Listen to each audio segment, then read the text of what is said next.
Good afternoon and welcome you all. In today's class, we are going to continue with the chapter Departmental Accounting.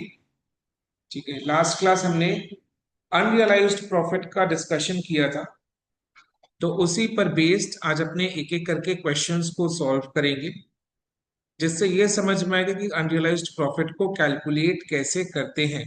ठीक है, what are the steps to calculate unrealised profit and the accounting of unrealized profit in departmental accounting. Okay, तो illustration 14 हमने last class कर लिया था, उसमें as such unrealised profit का कोई एडजस्टमेंट नहीं था. अभी इलस्ट्रेशन 15 से आज अपने स्टार्ट कर रहे हैं, इसमें अनरियलाइज्ड प्रॉफिट का एडजस्टमेंट है. ओके, तो पार्टिसिपेट करना. A firm has two departments, raw materials and manufacturing. The finished goods are produced by the manufacturing department with raw materials supplied by the raw materials department at selling price. यानी firm के दो departments हैं, एक है raw materials department and दूसरा है manufacturing department. Finished goods are produced by the manufacturing department with raw materials supplied by the raw materials department at selling price. यानी raw materials department जो है अपना रॉ मटेरियल्स मैन्युफैक्चरिंग डिपार्टमेंट को transfer करता है. So when goods और materials are transferred from one department to another department, it is called inter departmental transfer. तो इस केस में ट्रांसफर डिपार्टमेंट कौन है? Raw materials department. And transferee department is the manufacturing department. And ये inter departmental transfer किस price पर हो रहा है? At selling price, which is cost plus profit. ठीक है, यानी ये पूरा सिचुएशन मेरा बन गया है फॉर अनरियलाइज्ड प्रॉफिट. अगर मैन्युफैक्चरिंग डिपार्टमेंट में closing stock and opening stock है, तो ये पूरा अनरियलाइज्ड प्रॉफिट का सिचुएशन तैयार हो चुका है. Using the following information, prepare departmental trading and profit and loss account for the year ended on 31st March 2023. देखो, departmental trading and profit and loss account अपने एकदम नॉर्मल वे में जैसे बनाते हैं वैसे बनाएंगे. यानी departmental trading and profit and loss account बनाते time departmental trading and profit and loss account में अनरियलाइज्ड प्रॉफिट का कोई एडजस्टमेंट नहीं होता है. अगर होता है तो कहां होता है? In general profit and loss account, जो अपने कंपनी एज अ होल के लिए बनाते हैं. क्लियर है? Unrealised profit does not affect the departmental net profit, so it will not be adjusted in the departmental trading and profit and loss account. Unrealised profit को compute करके अपने company के net profit से eliminate करते हैं, minus करते हैं. तो अनरियलाइज्ड प्रॉफिट का एडजस्टमेंट जो है it will come in the general profit and loss account. So अपने को क्या क्या डिटेल्स दिया हुआ है दोनों डिपार्टमेंट्स का? Opening stock, purchases, sales. Manufacturing expenses किधर आएगा? ट्रेडिंग अकाउंट में या प्रॉफिट एंड लॉस अकाउंट में? ट्रेडिंग अकाउंट में. Selling expenses profit and loss account में. Raw materials transferred to manufacturing department ₹1,20,000 का है. सो रॉ मटेरियल्स डिपार्टमेंट से मैन्युफैक्चरिंग डिपार्टमेंट में जो रॉ मटेरियल्स ट्रांसफर हुआ है वो कितने का है? ₹1,20,000. तो ये 1,20,000 का जो इंटर डिपार्टमेंटल ट्रांसफर है from raw materials department to the manufacturing department, ये इंटर डिपार्टमेंटल ट्रांसफर हमारे रॉ मटेरियल्स डिपार्टमेंट के लिए क्या है? रॉ मटेरियल्स डिपार्टमेंट क्या है? Transfer department. So inter departmental transfer, transfer department जो कि इस केस में रॉ मटेरियल्स डिपार्टमेंट है, फिर रॉ मटेरियल्स डिपार्टमेंट के लिए क्या है? परचेज या सेल की तरह ट्रीट होगा. बोलो. सेल की तरह ट्रीट होगा बिकॉज रॉ मटेरियल्स डिपार्टमेंट जो है वो 1,20,000 का रॉ मटेरियल्स ट्रांसफर कर रहा है to the manufacturing department. So raw materials department के लिए सेल की तरह ट्रीट होगा। एंड मैन्युफैक्चरिंग डिपार्टमेंट जो कि ट्रांसफरी डिपार्टमेंट है उसके लिए परचेज की तरह ट्रीट होगा because manufacturing department is a receiving department. Debit the receiver, credit the giver, right. So departmental trading account में इसका इफेक्ट कैसे आएगा? क्योंकि raw materials department transfer department है तो रॉ मटेरियल्स डिपार्टमेंट के लिए ये inter departmental transfer will be treated as a sale. So departmental trading account के क्रेडिट साइड में by transfer to manufacturing department raw materials department के column में ₹1,20,000 and then manufacturing department is a transferee department जिसके लिए ये inter departmental transfer will be treated as purchases. So departmental trading account के debit side में to manufacturing to to transfer from raw materials department manufacturing department के column में ₹1,20,000। इसका journal entry भी हमने डिस्कस किया था। Debit the receiver, credit the giver. Who is receiving? Manufacturing department. Who is giving? Raw materials department. So इसका entry is manufacturing department account debit to raw materials department. तो इसीलिए debit side में manufacturing department के column में आएगा and credit side में raw materials department के column में आएगा। ठीक है, क्लोजिंग स्टॉक दिया हुआ है तो देखो हमारा ट्रांसफरी डिपार्टमेंट कौन है? मैन्युफैक्चरिंग डिपार्टमेंट का अपने को ओपनिंग स्टॉक क्लोजिंग स्टॉक दिया हुआ है। अब क्योंकि ओपनिंग स्टॉक क्लोजिंग स्टॉक दोनों दिया हुआ है साथ में इंटर डिपार्टमेंटल ट्रांसफर हुआ है वो भी एट सेलिंग प्राइस। सो ये बिल्कुल मेरा अनरियलाइज्ड प्रॉफिट का सिचुएशन बन जाता है। क्लियर है? Next, the cost of the closing stock of the manufacturing department. Manufacturing department का जो क्लोजिंग स्टॉक है कितना है? ये 24,000 consist of 25% for manufacturing expenses and 75% for raw materials। यानी ये जो 24,000 का क्लोजिंग स्टॉक है 24,000 का 25% मैन्युफैक्चरिंग एक्सपेंसेस है एंड 75% रॉ मटेरियल्स है। मैन्युफैक्चरिंग डिपार्टमेंट का क्लोजिंग स्टॉक कितना है? 24,000। 24,000 का 25% मैन्युफैक्चरिंग एक्सपेंस है एंड 75% रॉ मटेरियल्स है। अब मैन्युफैक्चरिंग डिपार्टमेंट को रॉ मटेरियल्स आया कहां से? From the raw materials department. तो ये इंटर डिपार्टमेंटल ट्रांसफर से आया है। ठीक है, राइट। सो 24,000 मैन्युफैक्चरिंग डिपार्टमेंट का क्लोजिंग स्टॉक है जिसमें इंटर डिपार्टमेंटल ट्रांसफर होकर आया हुआ रॉ मटेरियल्स 75% है। तो 24,000 का 75% is equal to ₹18,000। So 18,000 is the amount of interdepartmental transfer raw materials included in the closing stock of the transferee department manufacturing department। ठीक है, समझ में आया?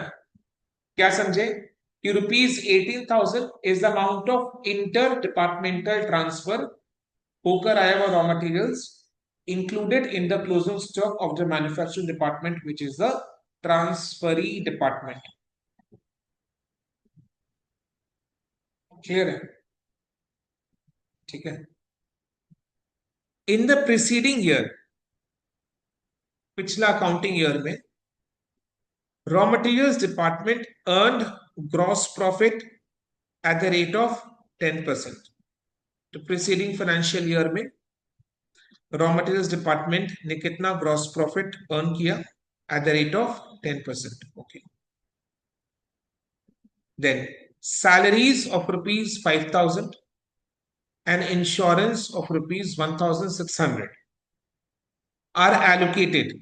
Allocated means divided, bata, between the two departments on the basis of sales ratio. ठीक है, तो sales ratio के basis में बांटेंगे. Find out the net profit of the firm as a whole. Of the firm as a whole यानी company का net profit अपने को कैलकुलेट करके देना है. राइट. ओके. तो चलो स्टार्ट करते हैं एंड करते करते समझेंगे क्या क्या कैलकुलेशंस अपने को करना पड़ेगा.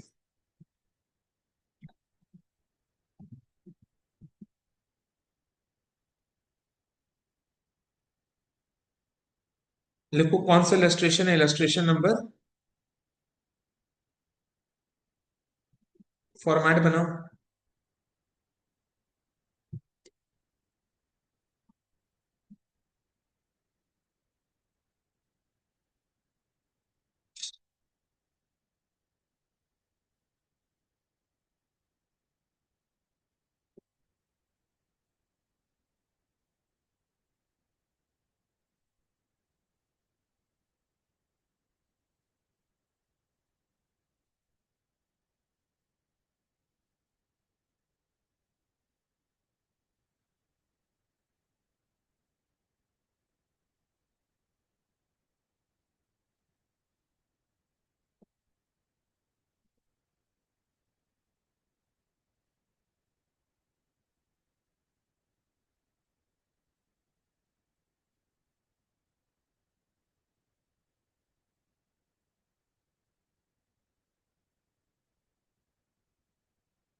ठीक है.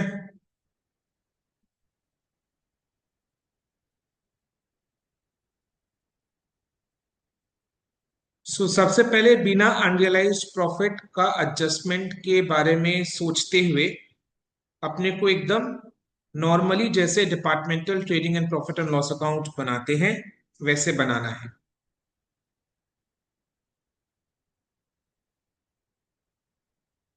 तो करो. To opening stock,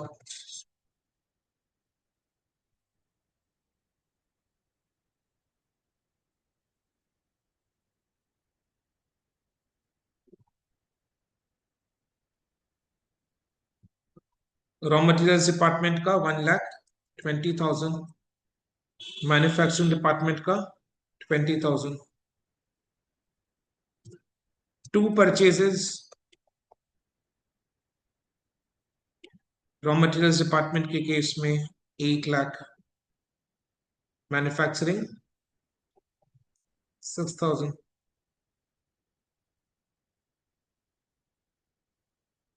then sales है, क्रेडिट साइड में बाई सेल्स 8,80,000, मैन्युफैक्चरिंग में 1,80,000. Manufacturing expenses,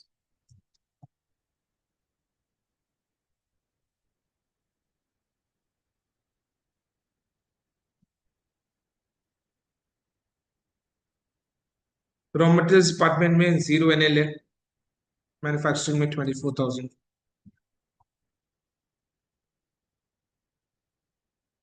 then selling expenses, ये प्रॉफिट एंड लॉस अकाउंट में आएगा डेबिट साइड में. तो हम लोग क्या करेंगे, क्वेश्चन में जिस ऑर्डर में इंफॉर्मेशन दिया हुआ है सेम ऑर्डर में आंसर में उसका ट्रीटमेंट करते जाएंगे. तुम लोग अपने ऑर्डर को डिस्टर्ब नहीं कर रहे.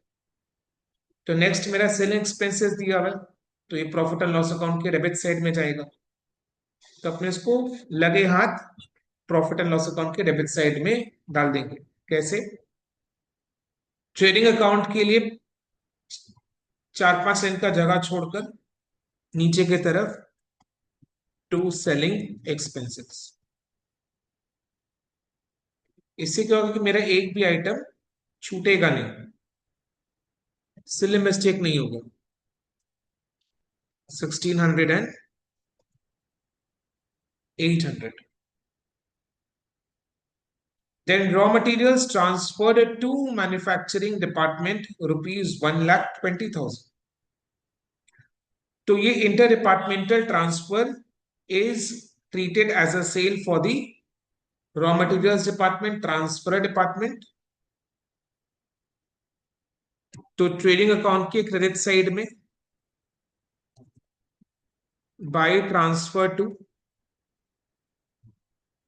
Manufacturing department, raw materials department के कॉलम में 1,20,000. एंड यही inter departmental transfer is treated as a purchase for the transferee department, manufacturing department. So departmental trading account के डेबिट साइड में to transfer from raw materials department in the manufacturing department column rupees 1,20,000. Okay. Then next अपने को क्या दिया है, closing stock. तो ये trading account के क्रेडिट साइड में बाय क्लोजिंग स्टॉक.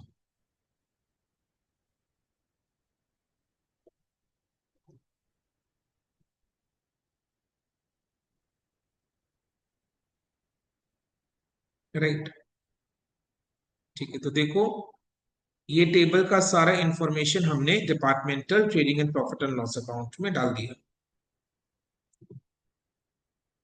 अब नेक्स्ट पैराग्राफ में देखो, से सैलरीज 5,000 का है, इंश्योरेंस प्रीमियम 1,600 का है. इसको बिटवीन द डिपार्टमेंट्स एलोकेट करना है on the basis of sales ratio. तो सेल्स कितना कितना है, रॉ मटेरियल्स डिपार्टमेंट का 8,80,000 एंड मैन्युफैक्चरिंग का 1,80,000. तो रेशियो बता दो, 8,80,000 इज टू 1,80,000, 44 इज टू 9. तो 44 इज टू 9 के रेशियो में सैलरीज एंड इंश्योरेंस प्रीमियम का खर्चा को अपने एलोकेट करेंगे. तो टू सैलरीज ब्रैकेट्स में लिखो 44 इज टू 9. सैलरीज का अमाउंट कितना है, 5,000. अच्छा, 44 plus 9 is equal to how much, 53. So 5,000 into 44 by 53 कितना आ रहा है, हाँ 5,000 ना, 5,000 इंटू 44/53 कितना आ रहा है?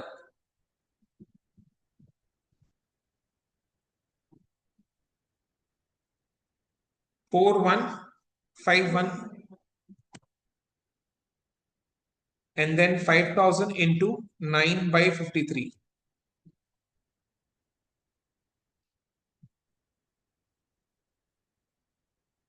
849। पता है 849 निकालने के लिए मैं क्या सजेस्ट करता हूँ? 849 निकालने के लिए मैं यही सजेस्ट करता हूं कि आपने जब एक डिपार्टमेंट का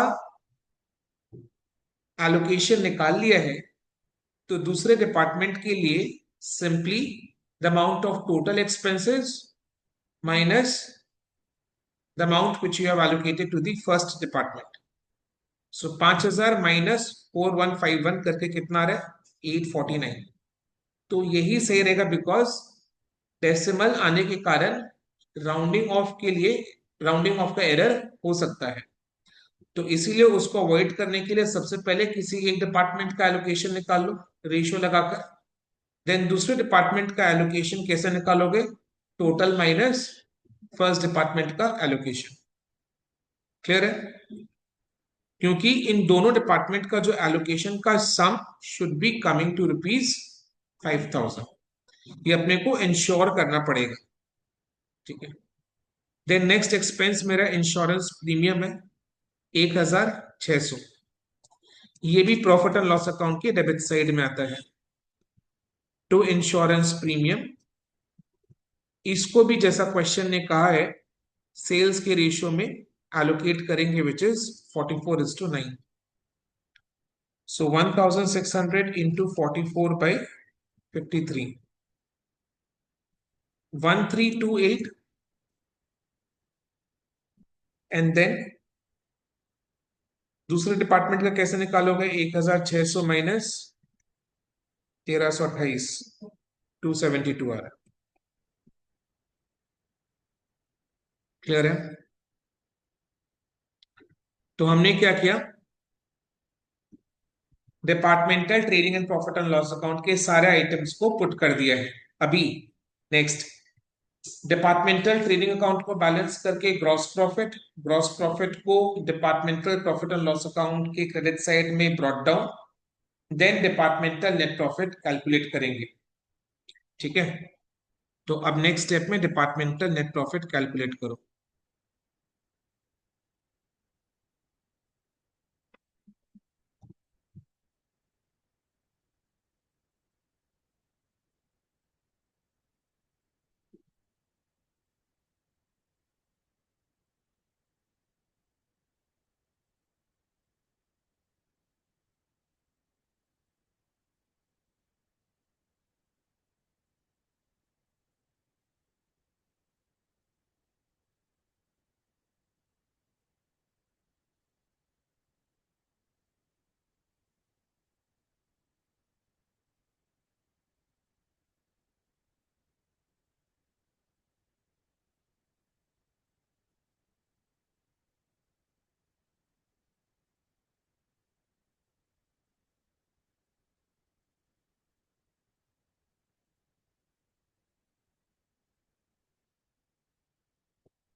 तो ग्रॉस प्रॉफिट कितना आ रहा है? रॉ मटेरियल्स डिपार्टमेंट का 1,60,000 एंड मैन्युफैक्चरिंग डिपार्टमेंट का 34,000। इसको अपने departmental profit and loss account के क्रेडिट साइड में ब्रॉट डाउन करेंगे।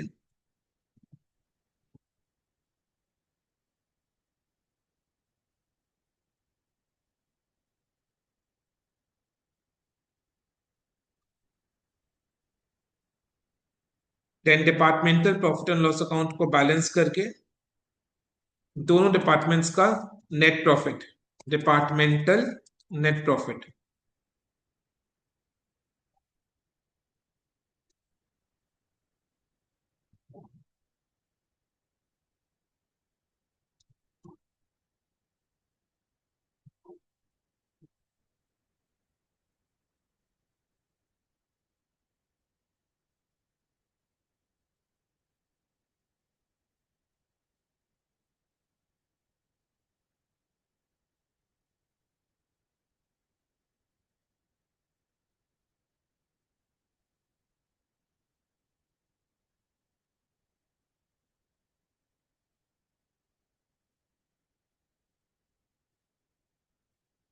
So raw materials department का net profit is coming to 1,52,921 and manufacturing department का 32,079।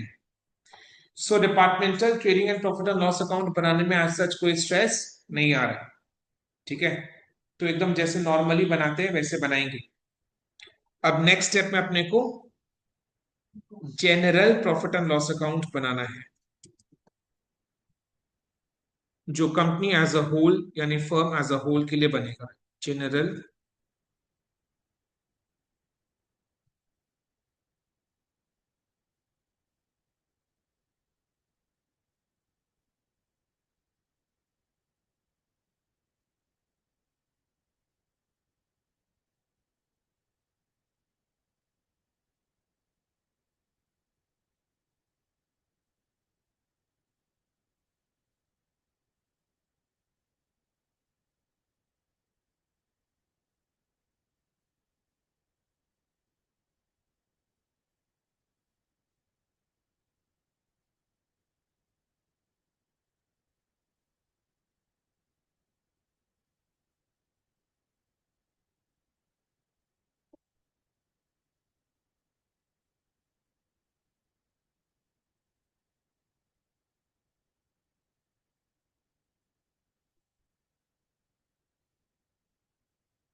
तो नेक्स्ट स्टेप में अपने general profit and loss account बना रहे हैं। इसको स्टार्ट कैसे करें? दोनों डिपार्टमेंट्स का जो डिपार्टमेंटल नेट प्रॉफिट आया है उसको ऐड करके टोटल डिपार्टमेंटल नेट प्रॉफिट को हम general profit and loss account में ले जाएंगे on the credit side. Profit है तो क्रेडिट साइड में। सो general profit and loss account के क्रेडिट साइड में बाय डिपार्टमेंटल नेट प्रॉफिट, इसमें हम डिपार्टमेंट दोनों डिपार्टमेंट्स के नेट प्रॉफिट को ऐड करके लिखेंगे। 1,52,921 प्लस 32,007।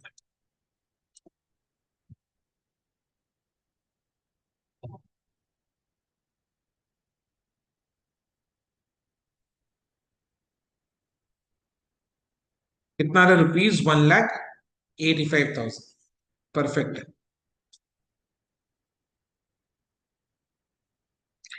इस अपने को ये भी चीज पता चला कि unrealise profit will not affect the departmental net profit. Okay, because unrealised profit को अपने कंपनी के नेट प्रॉफिट से एलिमिनेट करते हैं। तो अभी अपना बस एक ही काम है, that is to calculate unrealised profit and eliminate from the company's net profit 1,85,000। ठीक है, राइट। अब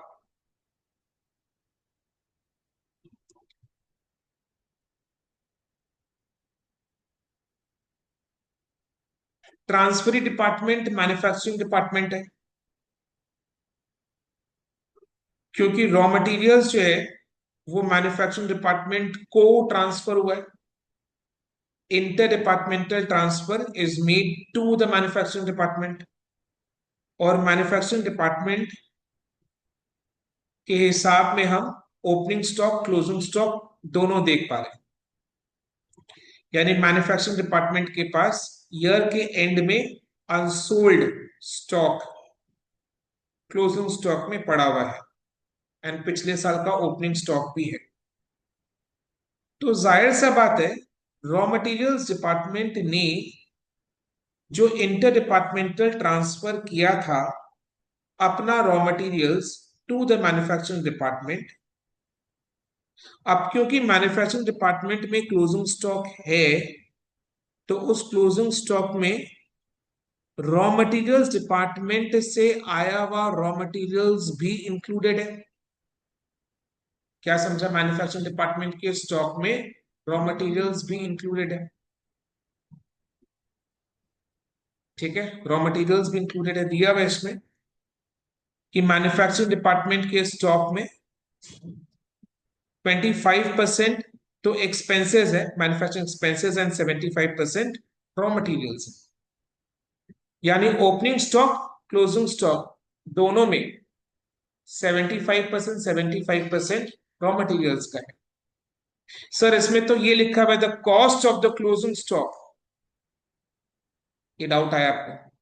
ठीक है, तो इसका मतलब तो कल क्लोजिंग स्टॉक में ना, अरे भाई करेंट ईयर का ओपनिंग स्टॉक पिछले साल का क्लोजिंग स्टॉक था।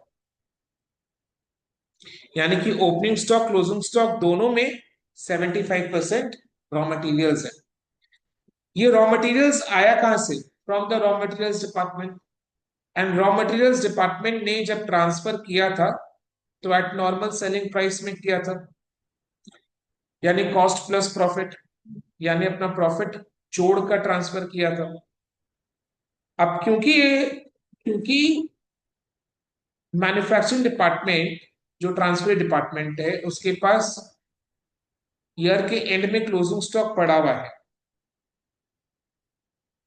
जिसमें रॉ मटेरियल्स भी है 75% जितना, और ये रॉ मटेरियल्स आया था रॉ मटेरियल डिपार्टमेंट से प्रॉफिट ऐड करके।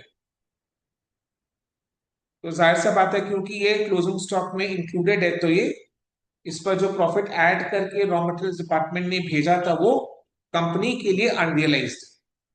समझ में आया ना? वो कंपनी के लिए अनरियलाइज्ड। तो रॉ मटेरियल्स डिपार्टमेंट ने जो प्रॉफिट ऐड करके ट्रांसफर किया था टू द मैन्युफैक्चरिंग डिपार्टमेंट, अब क्योंकि मैन्युफैक्चरिंग डिपार्टमेंट के पास वो क्लोजिंग स्टॉक में इंक्लूडेड है यानी अनसोल्ड है, तो रॉ मटेरियल्स डिपार्टमेंट ने जो प्रॉफिट ऐड करके ट्रांसफर किया था वो इतने स्टॉक के लिए अनरियलाइज्ड है, इतने स्टॉक के लिए वो अनरियलाइज्ड है। एंड ओपनिंग स्टॉक का डिस्कस करें, अच्छा क्लोजिंग स्टॉक में वो अनरियलाइज्ड है। तो अनरियलाइज्ड प्रॉफिट को कैलकुलेट करके क्या करना है? एलिमिनेट करना है। एलिमिनेट कैसे करेंगे? प्रॉफिट एंड लॉस अकाउंट के डेबिट साइड। कहां से एलिमिनेट करना है? कंपनी के नेट प्रॉफिट, जो कहां मिल रहा है मेरे को? General profit and loss account. So general profit and loss account में उसको एलिमिनेट करना है यानी माइनस करना है। तो माइनस का side is debit side. So debit side में अपने लिखेंगे टू अनरियलाइज्ड प्रॉफिट ब्रैकेट्स में ऑन क्लोजिंग स्टॉक। अब साथ में अपने ये भी देख पा रहे कि मैन्युफैक्चरिंग डिपार्टमेंट का ओपनिंग स्टॉक भी है, उसमें भी inter departmental transfer raw materials included है 75% जितना, बिकॉज करेंट ईयर का ओपनिंग स्टॉक यानी प्रीवियस ईयर का क्लोजिंग स्टॉक, राइट? तो पिछले साल ये वाले स्टॉक में भी जो करेंट ईयर का ओपनिंग स्टॉक है उसमें प्रॉफिट अनरियलाइज था पिछले साल। तो करेंट ईयर में क्या हो जाएगा? वो ओपनिंग स्टॉक पिछले साल का क्लोजिंग स्टॉक, उस क्लोजिंग स्टॉक में रॉ मटेरियल्स का भी पोर्शन इंक्लूडेड है 75% जितना, राइट? रॉ मटेरियल्स का भी पोर्शन इंक्लूडेड है 75% जितना। एंड ये रॉ मटेरियल्स जो ट्रांसफर हुआ था, ठीक है, वो मार्जिन ऐड करके ट्रांसफर होता था। ठीक है सर, वो बाइक में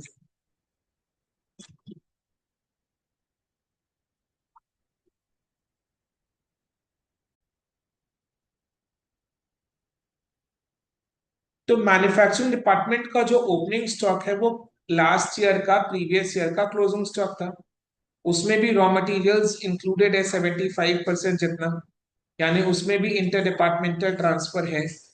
जो कि रॉ मटेरियल्स डिपार्टमेंट से आया था ट्रांसफर होकर एट नॉर्मल सेलिंग प्राइस, यानी उसमें भी प्रॉफिट का एलिमेंट इंक्लूडेड था। तो लास्ट ईयर वो प्रॉफिट अनरियलाइज था क्लोजिंग स्टॉक में। तो करेंट ईयर में जब वो ओपनिंग स्टॉक बन जाएगा तो that profit will become realised. Realise मतलब प्रॉफिट हाथ में आ गया। तो जब प्रॉफिट हाथ में आता है तो उसको अपने प्रॉफिट एंड लॉस अकाउंट के क्रेडिट साइड में, general profit and loss account के क्रेडिट साइड में आएगा। तो सिंपल सी बात है। सिंपल सी क्या बात है? क्लोजिंग स्टॉक का अनरियलाइज्ड प्रॉफिट जनरल पीएल के डेबिट साइड में, एंड ओपनिंग स्टॉक का अनरियलाइज्ड प्रॉफिट क्रेडिट साइड में, बिकॉज वो रियलाइज हो गया है करेंट ईयर में। ठीक है, क्लियर है? तो अपने को वो कैलकुलेशन करके देना है। तो सबसे पहला step is to calculate the amount of to calculate the amount of interdepartmental transfer included in the stocks. Stocks मतलब opening stock and closing stock of the transferee department. क्या है पहला step? To calculate the amount of interdepartmental transfer included in the stocks, यानी opening stock and closing stock of the transferee department. Transferee department कौन सा है? Manufacturing department है। इसके opening stock closing stock दोनों है। और इसको कहां से क्या ट्रांसफर हुए? रॉ मटेरियल्स डिपार्टमेंट से रॉ मटेरियल्स ट्रांसफर हुए। तो अपने को फर्स्ट स्टेप में ये कैलकुलेट करना है कि मैन्युफैक्चरिंग डिपार्टमेंट के दोनों स्टॉक में, opening stock and closing stock में, रॉ मटेरियल्स का कितना अमाउंट इंक्लूडेड है, जिसका परसेंटेज हमें दिया हुआ है 75% ऑफ रॉ मटेरियल्स।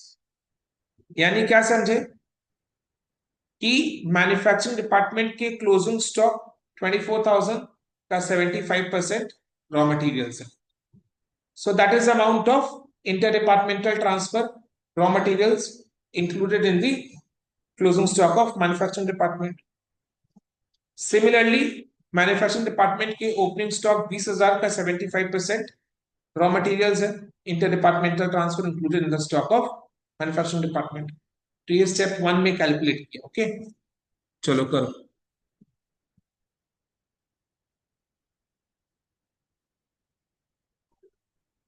तीसरा लाइन का जगह छोड़ो एंड लिखो। सबसे पहले नोट 1।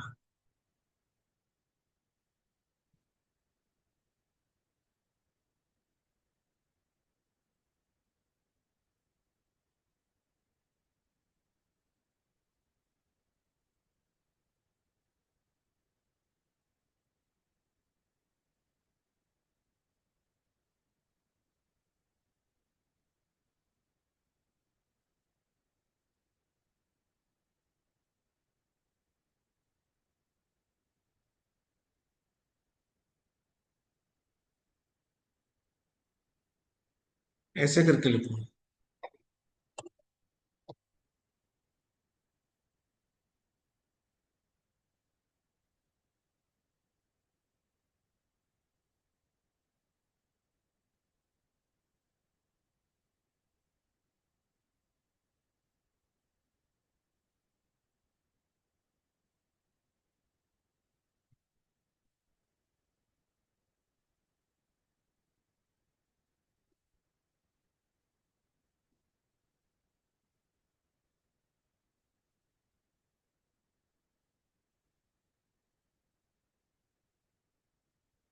ठीक है, क्या लिखा नोट 1 में? Amount of inter departmental transfer, that is amount of raw materials included in the stocks, yani opening stock and closing stock of the transferee department, that is manufacturing department।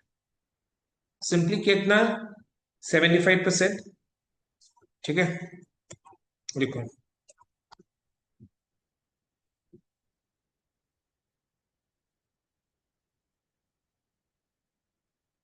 ये raw material purchase department के पास था। क्या चीज? मतलब बोला कि वो जो रॉ मटेरियल है वो आपका वो ट्रांसफर मतलब परचेस डिपार्टमेंट के पास है और तो ट्रांसफर करो। ठीक है, एक सेकंड, इसका ये वाला डाउट आप एंड में पूछना। ठीक है,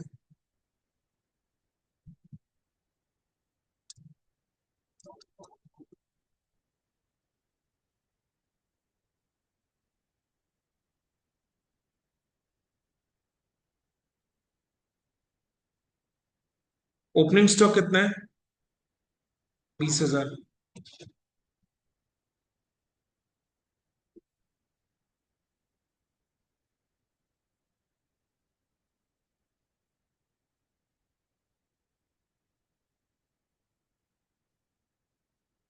क्लोजिंग स्टॉक 24,000।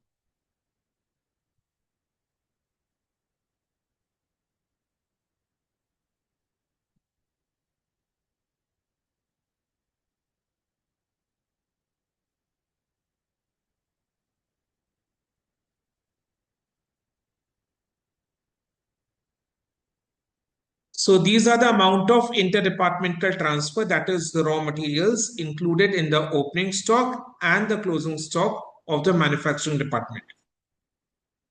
ठीक है, राइट। तो ये जो रॉ मटेरियल्स आया है मैन्युफैक्चरिंग डिपार्टमेंट में, जो कि उसके स्टॉक में इंक्लूडेड है, ये रॉ मटेरियल्स डिपार्टमेंट ने ट्रांसफर किया था प्रॉफिट को जोड़कर। तो नेक्स्ट स्टेप में हमें ये कैलकुलेट करना है कि रॉ मटेरियल्स डिपार्टमेंट जो ट्रांसफर डिपार्टमेंट है, उसने किस रेट से प्रॉफिट को जोड़ा है। यानी सिंपली हमें क्या कैलकुलेट करना है?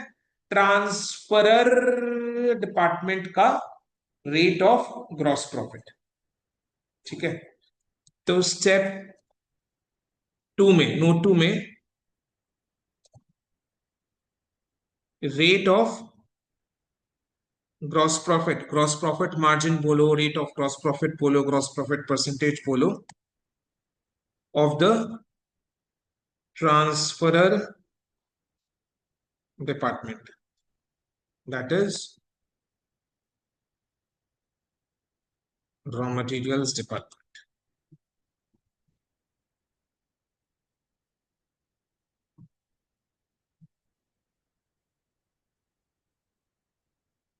अब क्योंकि ओपनिंग स्टॉक क्लोजिंग स्टॉक दोनों है, तो हमें ये कैलकुलेट करना है। क्या कैलकुलेट करना है बोलो तो? Rate of gross profit current year का as well as previous year का, क्योंकि ओपनिंग स्टॉक में जो अनरियलाइज्ड प्रॉफिट है वो करेंट ईयर के ग्रॉस प्रॉफिट के हिसाब से कैलकुलेट होगा ना, प्रीवियस ईयर के ग्रॉस प्रॉफिट के हिसाब से कैलकुलेट होगा, है ना। ओपनिंग स्टॉक में जो अनरियलाइज्ड प्रॉफिट है, फिर से मैं बोल रहा हूं, ओपनिंग स्टॉक में जो अनरियलाइज्ड प्रॉफिट है वो प्रीवियस ईयर के ग्रॉस प्रॉफिट के रेट के हिसाब से कैलकुलेट होगा, बिकॉज वो प्रीवियस ईयर से करेंट ईयर में आया है। तो उसमें जो रॉ मटेरियल्स डिपार्टमेंट ने मार्जिन ऐड किया होगा वो प्रीवियस ईयर किया होगा। तो इसके लिए मेरे को प्रीवियस ईयर का ग्रॉस प्रॉफिट मार्जिन चाहिए of the raw materials department. तो ओपनिंग स्टॉक के लिए मेरे को प्रीवियस ईयर का ग्रॉस ग्रॉस प्रॉफिट मार्जिन चाहिए। समझ में आया? एंड संजोग की बात देखो, हमें प्रीवियस ईयर का ग्रॉस प्रॉफिट मार्जिन दिया हुआ है। In the preceding year raw materials department earn gross profit at the rate of 10%। तो ये गिवन है, तो अपने सिंपली इसी इंफॉर्मेशन को लिख डालेंगे।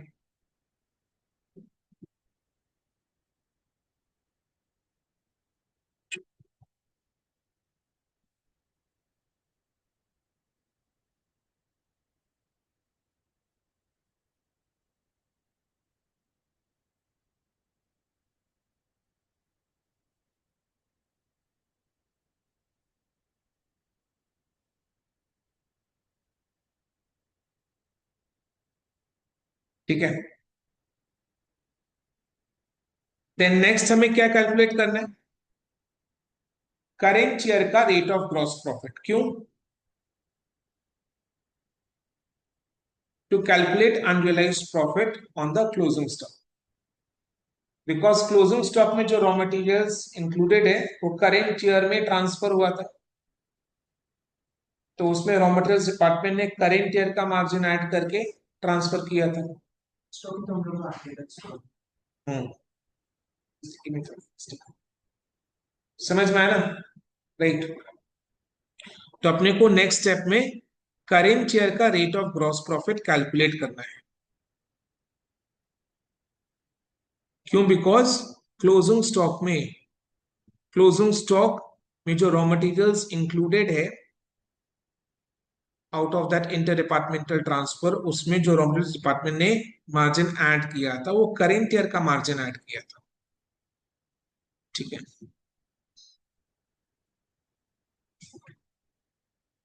ठीक है। तो करेंट ईयर का रेट ऑफ ग्रॉस प्रॉफिट अपने निकालने जा रहे हैं of the raw materials department. यानी हमेशा ग्रॉस प्रॉफिट रेट किसका कैलकुलेट होता है? ट्रांसफर डिपार्टमेंट का कैलकुलेट होता है। क्यों? बिकॉज इंटर डिपार्टमेंटल ट्रांसफर जो करता है उसी का rate of gross profit calculate होना चाहिए, बिकॉज वही जब ट्रांसफर कर रहा है तो प्रॉफिट ऐड करके ट्रांसफर कर रहा है। तो हमेशा ट्रांसफर डिपार्टमेंट का rate of gross profit calculate होता है। और जिसको ये ट्रांसफर कर रहा है ट्रांसफरी डिपार्टमेंट, उसका क्लोजिंग स्टॉक में इंटर डिपार्टमेंटल ट्रांसफर कितने अमाउंट से इंक्लूडेड है वो अपने स्टेप 1 नोट 1 में कैलकुलेट करते हैं। ठीक है। तो स्टेप 1 ट्रांसफरी डिपार्टमेंट का होता है, स्टेप 2 ट्रांसफर डिपार्टमेंट का होता है। ओके। ठीक है।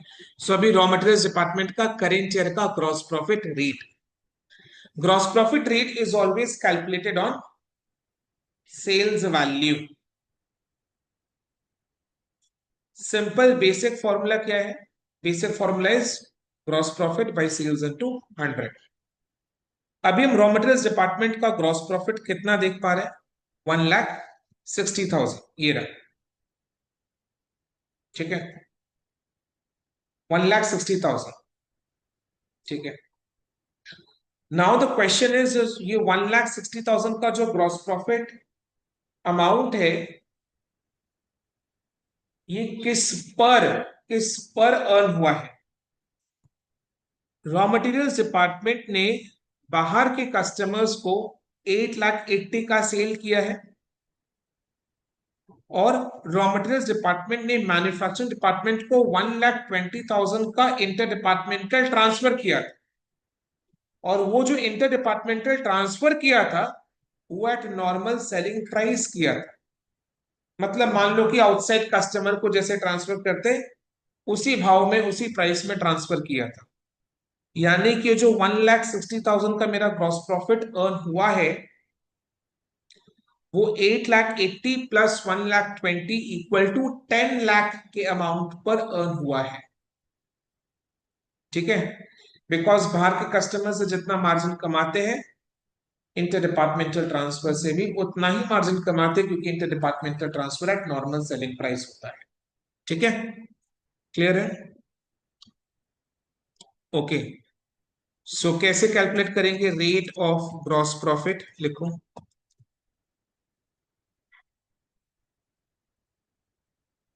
in the current year is equal to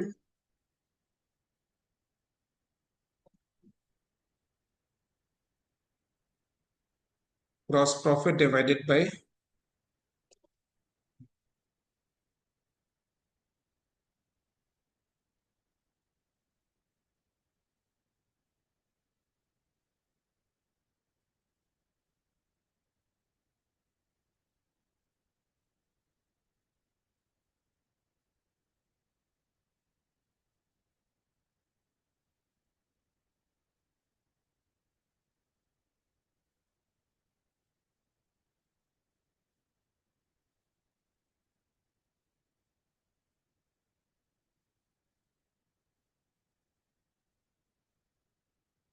16%।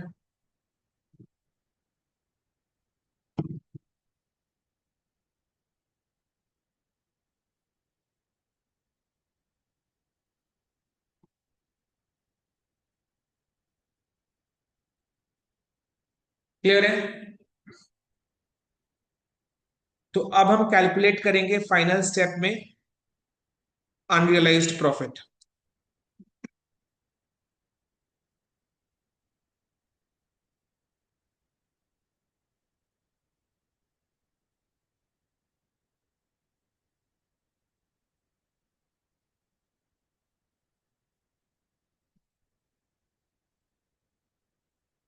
Unrealized profit in opening stock, unrealized profit in closing stock. Very easy. Opening stock में इंटर डिपार्टमेंटल ट्रांसफर का अमाउंट बताओ। 15,000। एंड इसमें किस रेट से प्रॉफिट ऐड किया हुआ है? 10%। तो इस पर अनरियलाइज्ड प्रॉफिट का amount is 15,000 into 10%, 1,500। 15,000 into 10% is equal to rupees 1,500। Closing stock में इंटर डिपार्टमेंटल ट्रांसफर का अमाउंट बताओ। 18,000। एंड इसमें किस रेट से प्रॉफिट ऐड किया हुआ है? 16%। तो 18,000 का 16%।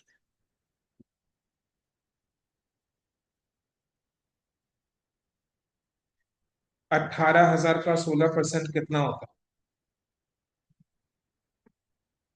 2,880।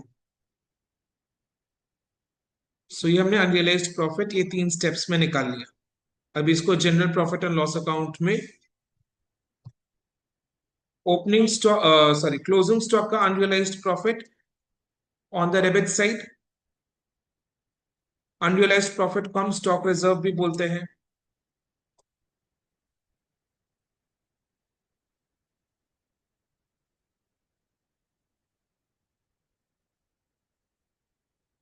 एंड ओपनिंग स्टॉक का unrealised profit on the credit side because वो करेंट ईयर में रियलाइज हो गया।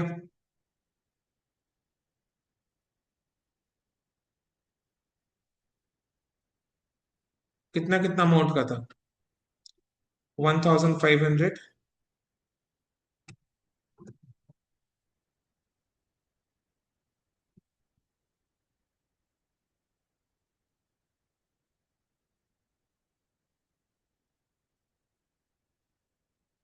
देन लास्ट में हम general profit and loss account को बैलेंस करेंगे।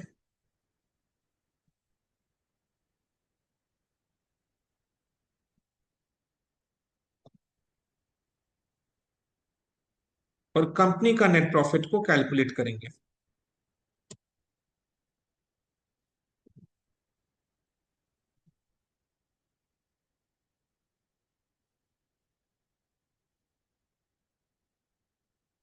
कंपनी का net profit after all the adjustments is coming to 1,83,620। ये हम बैलेंस शीट में रिजर्व एंड सरप्लस में ले जाएंगे। राइट।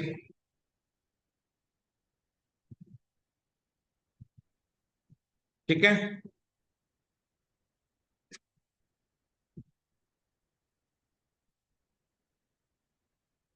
तो एक एक करके स्टेप्स क्या क्या है। सबसे पहले तो departmental trading and profit and loss account बनाना है। उसको बनाते टाइम अनरियलाइज्ड प्रॉफिट का एडजस्टमेंट नहीं करना है क्योंकि unrealised profit does not affect department का नेट प्रॉफिट। अनरियलाइज्ड प्रॉफिट का एडजस्टमेंट कंपनी के नेट प्रॉफिट से होता है, डिपार्टमेंट के नेट प्रॉफिट से नहीं होता। तो departmental trading and profit and loss account जैसे बनाते हैं नॉर्मल वे में वैसे बनाकर देना है। स्टेप 1।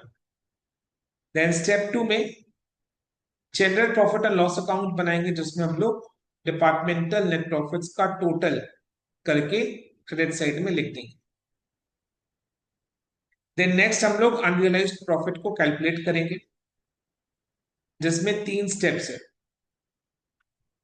फर्स्ट स्टेप में ट्रांसफरी डिपार्टमेंट के स्टॉक्स में इंटर डिपार्टमेंटल ट्रांसफर का अमाउंट कितना है वो कैलकुलेट करना है। स्टेप 2 में ट्रांसफर डिपार्टमेंट का rate of gross profit calculate करना है कि ट्रांसफर डिपार्टमेंट ने किस रेट ऑफ प्रॉफिट लगाकर किस रेट से प्रॉफिट ऐड करके ट्रांसफर किया था, वो rate of gross profit calculate करना है। तो अगर ओपनिंग स्टॉक क्लोजिंग स्टॉक दोनों है तो rate of gross profit current year and preceding year का दोनों निकलेगा। प्रीसीडिंग ईयर का निकलेगा for opening stock, current year का निकलेगा फॉर क्लोजिंग स्टॉक।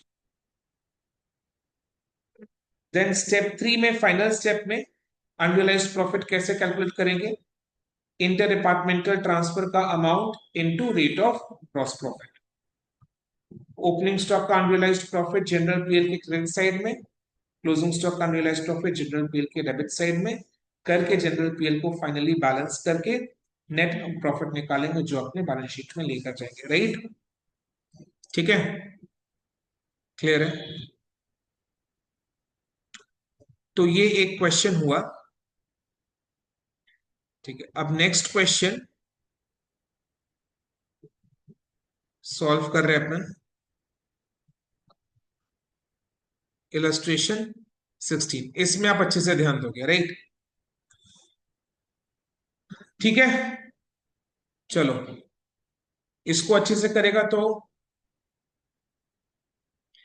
इलस्ट्रेशन 16 में आ जाओ। Right, A and company has a two departments P and Q. Department P sells goods to department Q, यानी transfer department department P and transfer department department Q eight normal selling price, यानी profit add करके transfer करता है। In general her case में यही देखने को मिलेगा अपने को in the exam special. From the particulars, following particulars, prepare departmental trading and profit and loss account for the year ended 31st March 2023 and also ascertain the net profit to be transferred to balance sheet. ये net profit to be transferred to balance sheet निकालने के लिए क्या बनाना है? General profit and loss account. Okay, तो यानी अपने को departmental trading and profit and loss account and general profit and loss account prepare करके देना है। क्लियर है? ओके, सबसे पहले अपने को departmental trading and profit and loss account एकदम नॉर्मल वे में जैसे बनाते वैसे बनाएंगे। ओपनिंग स्टॉक है, ये ट्रेडिंग अकाउंट में जाएगा, परचेजेस ट्रेडिंग अकाउंट में। गुड्स फ्रॉम पी, ये इंटर डिपार्टमेंटल ट्रांसफर है, इसका ट्रीटमेंट डिपार्टमेंटल ट्रेडिंग अकाउंट में कैसे होगा? 8 लाख का इंटर डिपार्टमेंटल ट्रांसफर है, ट्रांसफर किसने किया? डिपार्टमेंट पी ने। तो ये डिपार्टमेंट पी के लिए एज अ सेल ट्रीट होगा। तो ट्रेडिंग अकाउंट के क्रेडिट साइड में by transfer to department Q 8 lakh rupees in department P का कॉलम, यानी डिपार्टमेंट क्यू के लिए परचेज के तरह ट्रीट होगा। तो ट्रेडिंग अकाउंट के डेबिट साइड में to transfer from department P department Q के कॉलम में 8 lakh rupees. Perfectly understood? Okay, wages trading account के डेबिट साइड में, ट्रैवलिंग एक्सपेंसेस पीएल अकाउंट के डेबिट साइड में, closing stock at cost to the department, उन लोग का निजी निजी कॉस्ट है।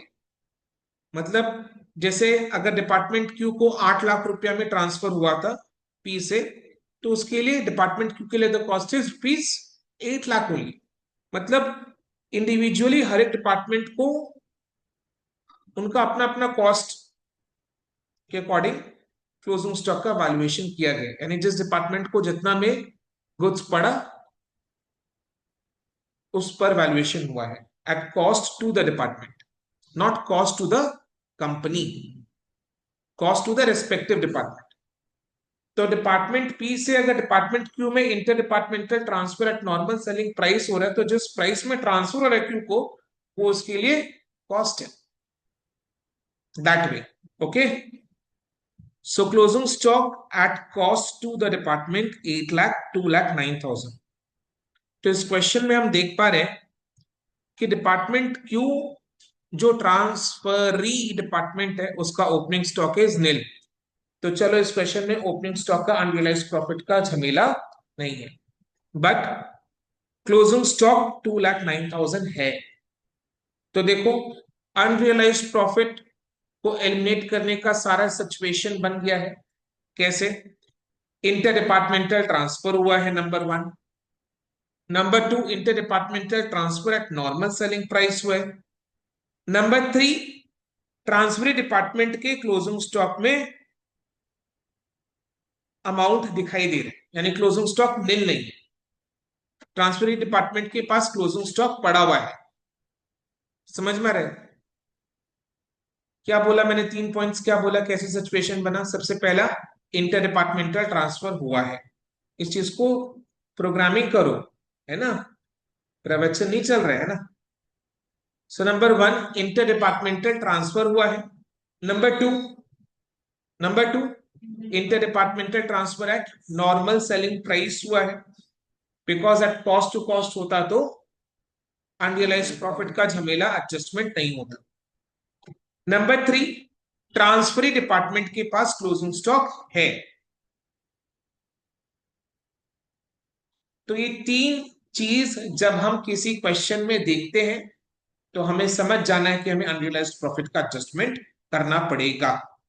एंड अनरियलाइज्ड प्रॉफिट का एडजस्टमेंट करने के लिए उसका अमाउंट कैलकुलेट कैसे करेंगे?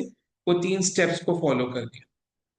तो सेम स्टेप्स अपने हर एक क्वेश्चन में यूज करेंगे, राइट? ओके, सेल्स है ये ट्रेडिंग अकाउंट के क्रेडिट साइड में जाएगा, printing and stationery profit and loss account के डेबिट साइड में। देन क्या दिया हुआ है? The following expenses incurred for both the departments, यानी कॉमन पॉकेट से इनकर हुआ, यानी कंपनी ने एक साथ दोनों डिपार्टमेंट्स का पेमेंट किया है, were not apportion between the departments. तो हमें क्या करना है? इसको अपोर्शन करना है, डिवाइड करना है between the two departments. Salaries का खर्चा, एडवर्टीजमेंट का खर्चा, जनरल एक्सपेंसेस, डेप्रिसिएशन, ये सब के खर्चे को हमें डिवाइड करना between the two departments. And कैसे डिवाइड करना है इसका बेसिस हमें नेक्स्ट पैराग्राफ में दिया हुआ है। क्या बोला है? The advertisement expenses of the departments are to be apportioned in the turnover ratio. Turnover माने कि sales ratio में डिवाइड करना है, and it is very obvious sales ratio में। Salaries and depreciation, salaries कितना है? 33,000। depreciation कितना है? 30%। Depreciation is to be charged at the rate of 30% on the machinery worth rupees 96,000। यानी पहले तो हमें depreciation कैलकुलेट करना है। कैसे करेंगे? 96,000 का मशीन का वर्थ है, यानी WDV या बुक वाली 96,000 का, जिस पर 30% का डेप्रिसिएशन इज कमिंग टू 28,800 का डेप्रिसिएशन है। So salaries and depreciation are to be apportioned in the ratio 2:1 and 1:3 respectively. यानी salaries को 2:1 के रेशियो में एंड depreciation को 1:3 के रेशियो में अपोर्शन करना है। General expenses are to be apportioned in the ratio 3:1. Okay? तो जनरल एक्सपेंसेस को 3:1 के रेशियो में अपोर्शन करना। देखो जितने भी सारे कॉमन एक्सपेंसेस है उनको अपोर्शन करने का बेसिस हमें मिल गया है ना, राइट? ओके, क्लियर है, डन। तो अब आगे बढ़े, करें। तो सबसे पहले अपने क्या करेंगे? Departmental trading and profit and loss account एकदम नॉर्मली जैसे बनाते वैसे बनाएंगे।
ओके।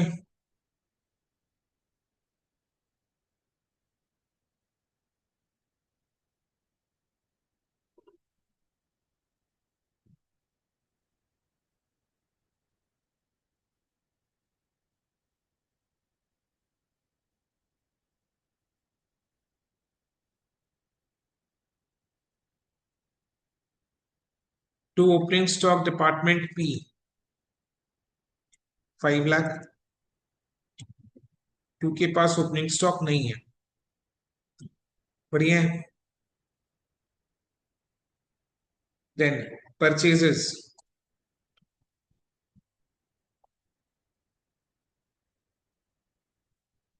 28 लाख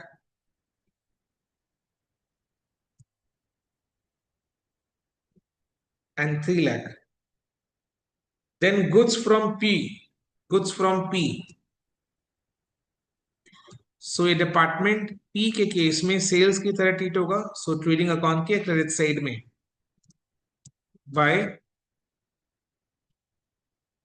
ट्रांसफर टू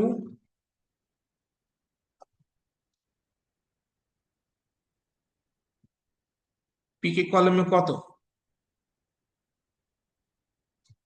कितना है, ₹8 लाख। ठीक है, ये तो हम्म अच्छी बात। देन डिपार्टमेंट क्यू के लिए it will be treated as a purchase. So trading account के डेबिट साइड में to transfer from P Q के कॉलम में 8 lakh.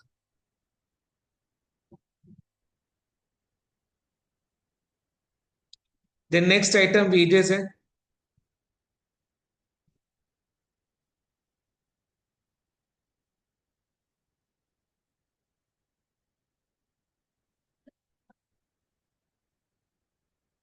₹3,50,000 2 lakh. Travelling expenses PL account में आएगा। तो जैसा हमने डिस्कस किया था कि अपने को जिस ऑर्डर में क्वेश्चन में इंफॉर्मेशन दिया है सेम ऑर्डर में उसका ट्रीटमेंट सोल्यूशन में करना है। इससे क्या होगा, you will never miss out any item. तो अपने क्या करेंगे, विल डू स्मार्ट वर्क। अपने 5 to 6 लाइन का स्पेस छोड़कर नीचे की तरफ पीएल अकाउंट को बनाना भी शुरू कर देंगे। तो to travelling expenses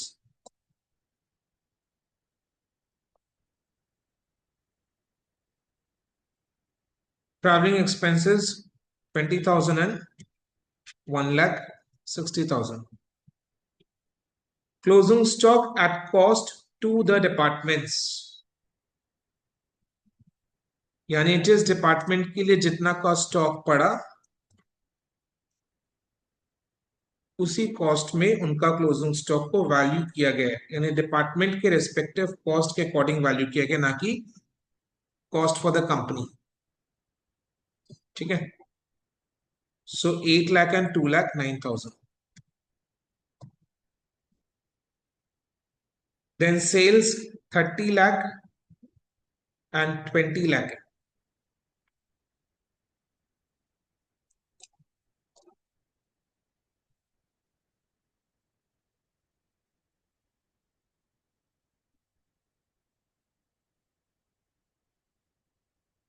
Printing and stationery 30,000 and 25,000.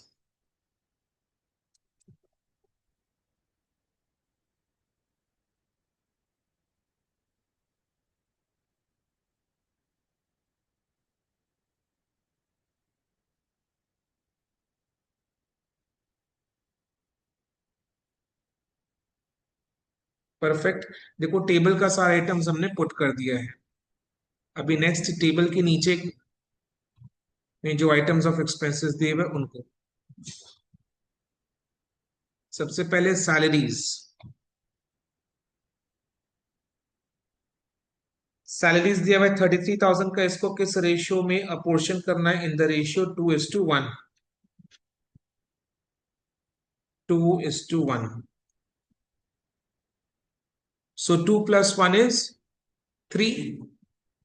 So 33,000 को 2:1 में पोर्शन करो, डिपार्टमेंट पी का हो जाएगा, हाँ, वेरी नाइस, 22,000, 11,000.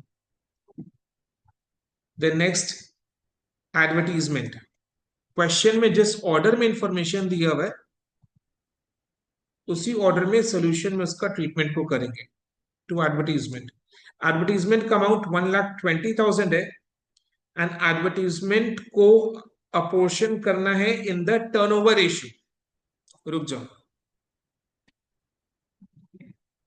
Advertisement expenses 1,20,000. क्या लिखा हुआ है? The advertisement expenses of the departments are to be apportioned in the turnover ratio. Turnover means sales ratio. Now my question to you is very simple question. क्या ले? Sales ratio 30 lakh is to 20 lakh, that is 3:2 ले, या फिर sales ratio calculate करते time हम department P के case में inter departmental transfer 8 lakh को भी ऐड करके रेशियो ले. यानी what should be the correct ratio? 30 lakh is to 20 lakh without including the interdepartmental transfer, या फिर 38 lakh is to 20 lakh, that is after including the interdepartmental transfer. Department transfer का हटा दें तो एक्सक्लूड करके जो उसको मतलब क्या है वो रेशियो? 3 लाख और करेक्ट. क्यों इंटर डिपार्टमेंटल ट्रांसफर को क्यों नहीं लेना है? वो तो कोई प्रॉफिट नहीं था. डिपार्टमेंट हम लोग का तो कोई सेल. इंटर डिपार्टमेंटल ट्रांसफर भी तो नॉर्मल सेलिंग प्राइस पे.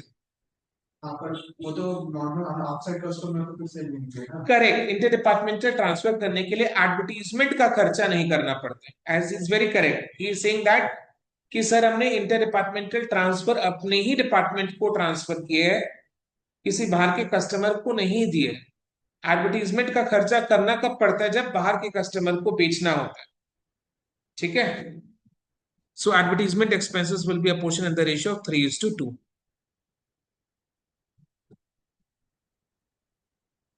सो 1,20,000 को अपोर्शन करो.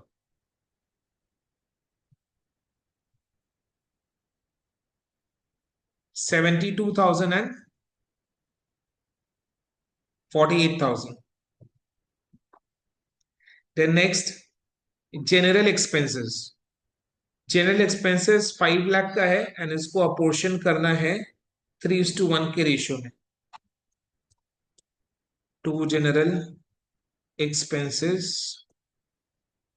3:1 के रेशियो में अपोर्शन करना है. तो 5 लाख इंटू 3/4, बोलो.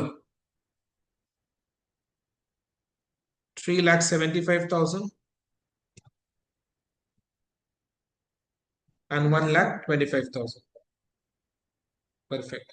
Next, depreciation. पहले तो हम डेप्रिसिएशन कैलकुलेट करेंगे. मशीन का बुक वैल्यू 96,000 है, डेप्रिसिएशन का रेट इज 30%. सो 96,000 का 30% कैलकुलेट करो कितना आ रहा है? 28,800.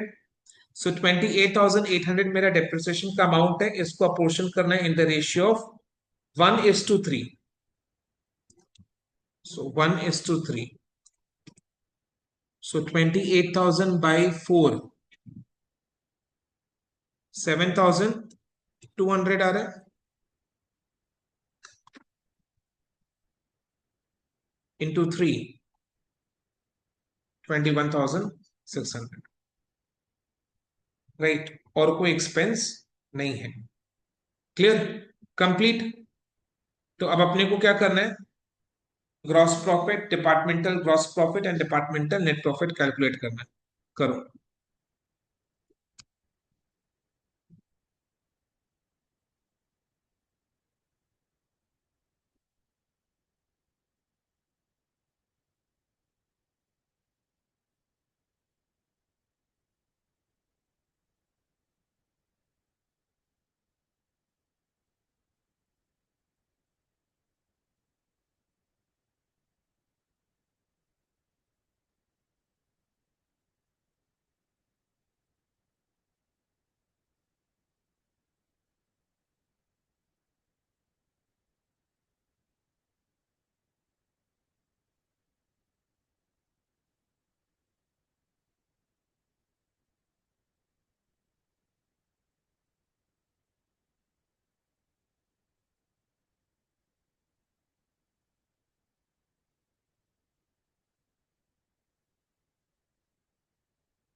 यहां तक कोई भी फ्रिक्शन है?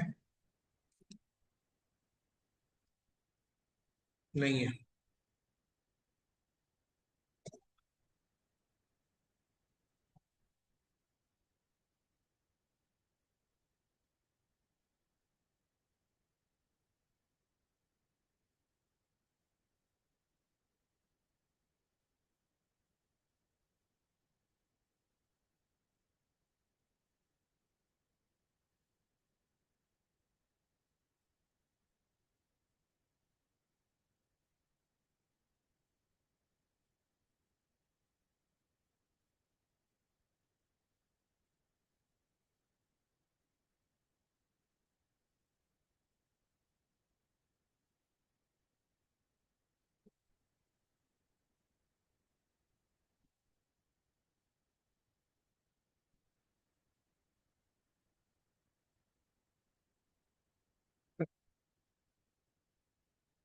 ठीक।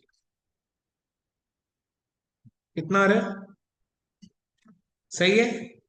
4,23,800 एंड 5,18,400 इससे देखे ना एक बार।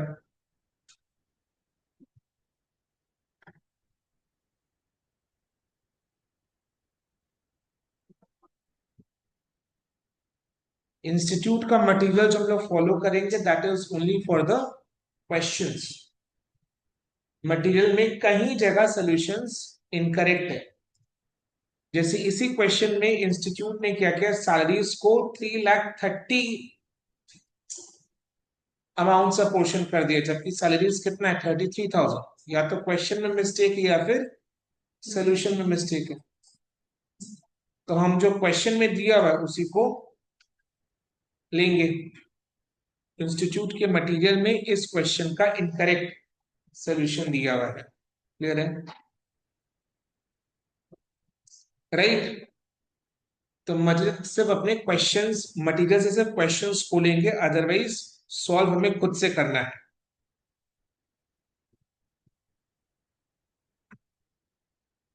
सॉल्यूशन बोलो बहुत जगह सर, जानबूझ के किया है या नहीं, ह्यूमन एरर। Okay, done. ये करेक्ट, समझ में आया? यहां तक क्लियर है? यहां तक हो गया। अभी नेक्स्ट स्टेप में क्या करना है, general profit and loss account बनाएंगे।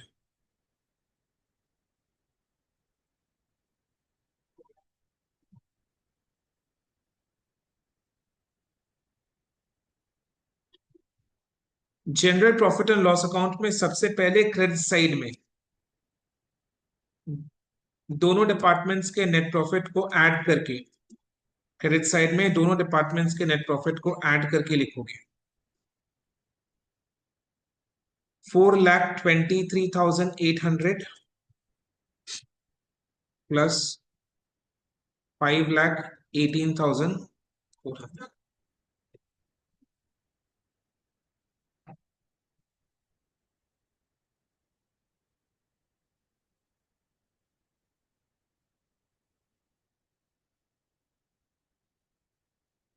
प्यारा पेंसिल मेरा कहाँ गिर गया, मैं तो बेचैन हो गई।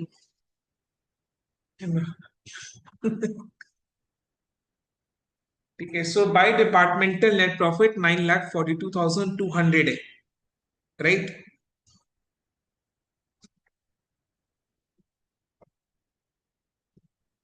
हाउ इज,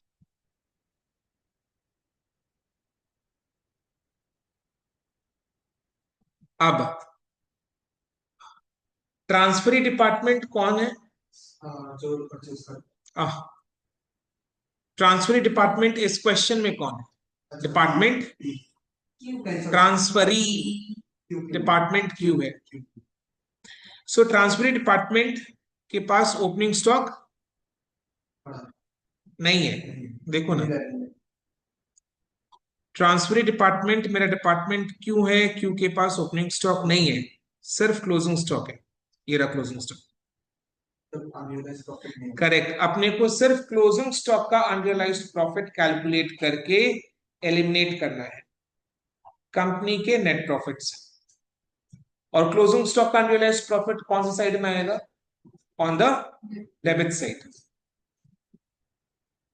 परफेक्ट है, तो वो करने जा रहे हैं स्टेप बाय स्टेप। सबसे पहला स्टेप क्या था? ट्रांसफरी डिपार्टमेंट के क्लोजिंग स्टॉक में इंटर डिपार्टमेंटल ट्रांसफर का अमाउंट, यानी जो इंटर डिपार्टमेंटल ट्रांसफर हुआ है टू द ट्रांसफरी डिपार्टमेंट, तो उस ट्रांसफरी डिपार्टमेंट के क्लोजिंग स्टॉक में इंटर डिपार्टमेंटल ट्रांसफर हुआ हुआ कितना अमाउंट है। वेट,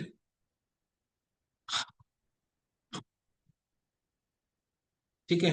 सो ट्रांसफरी डिपार्टमेंट क्यू का क्लोजिंग स्टॉक कितना है? 2,09,000। तो अपने को स्टेप 1 में ये कैलकुलेट करना है कि 2,09,000 में डिपार्टमेंट पी से जो इंटर डिपार्टमेंटल ट्रांसफर हुआ था उसका कितना amount is included in 2,09,000।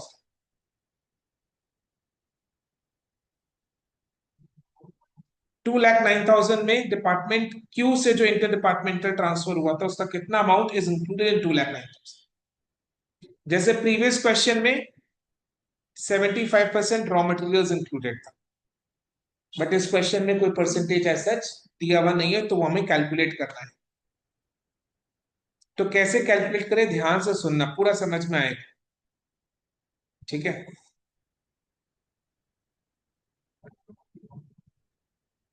Department Q अपना स्टॉक को रेडी करने के लिए, ध्यान से सुनना, डिपार्टमेंट क्यू अपना स्टॉक को रेडी करने के लिए क्या क्या खर्चा किया है।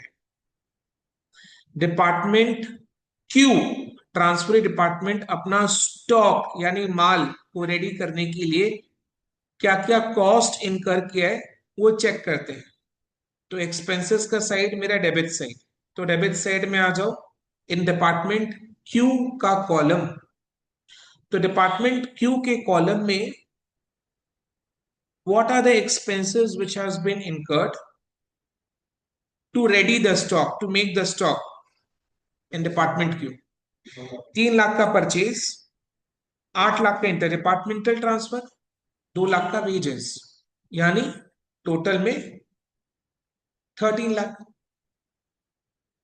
तो 13 लाख का कॉस्ट इनकर किया डिपार्टमेंट क्यू अपने सारे स्टॉक को रेडी करने के लिए।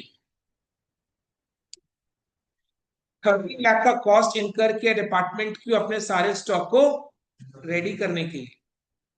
ये 13 लाख के कॉस्ट में इंटर डिपार्टमेंटल ट्रांसफर का अमाउंट बताओ कितना है। 13 लाख में इंटर डिपार्टमेंटल का 8 लाख, 13 लाख में इंटर डिपार्टमेंटल ट्रांसफर का amount is 8 lakh. So inter departmental transfer is 8 lakh out of 13 lakh.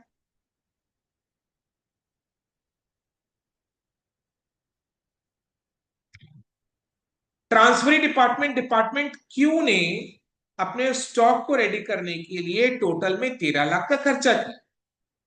13 lakh में से 8 लाख इंटर डिपार्टमेंटल ट्रांसफर वाला आइटम है, खर्चा है। So inter departmental transfer in the stock of department Q is 8 lakh out of 13 lakh. Department Q अपना stock को ready करने के लिए 13 लाख का खर्चा, उसमें से 8 लाख इंटर डिपार्टमेंटल ट्रांसफर, तो डिपार्टमेंट क्यू के स्टॉक में inter departmental transfer is 8 lakh out of 13 lakh. तो आपने ऑलरेडी कैलकुलेट कर लिया है। तो क्लोजिंग स्टॉक 2,09,000 में इंटर डिपार्टमेंटल ट्रांसफर का अमाउंट बता दो। 2,09,000 इंटू 8 लाख बाय 13 लाख, है ना? समझ में आया? राइट, क्लियर है? ट्रांसफरी डिपार्टमेंट क्यू ने अपने स्टॉक माल गुड्स को रेडी करने के लिए इन टोटल 13 लाख का खर्चा किया। जस्ट में से 8 लाख इंटर डिपार्टमेंटल ट्रांसफर का आइटम है। तो इंटर डिपार्टमेंटल ट्रांसफर का item included in the stock of department Q is 8 lakh out of 13 lakh. हाँ बोलो. मतलब कि inter department transfer 8 lakh rupees होता, तो that जो ने ट्रांसफर किया क्यों, जो पी तो परचेस मतलब सेलर है, तो आप जो बोले 13 लाख रुपया, वो टोटल किसका, बिकॉज और भी खर्चा लगा है ना. खाली ऐसा तो नहीं हो रहा कि डिपार्टमेंट क्यू पी से लेकर बेच रहे. मतलब वो 8 लाख रुपीस का वो मतलब क्लोजिंग स्टॉक में चला गया है, मतलब टोटल 13 लाख रुपीस. आप मेरी चीज को समझो, ध्यान सुनो. डिपार्टमेंट क्यू अपना स्टॉक को रेडी करता है. स्टॉक मतलब गुड्स, बेचने के लिए स्टॉक को रेडी करता है. रेडी करने के लिए उसने ड्यूरिंग द ईयर 30 लाख का एक्सपेंस कॉस्ट इनकर किया, एंड उस 13 लाख में से inter departmental transfer is 8 lakh. So the portion mixing of the interdepartmental transfer in the stock of department Q is 8 lakh out of 13 lakh.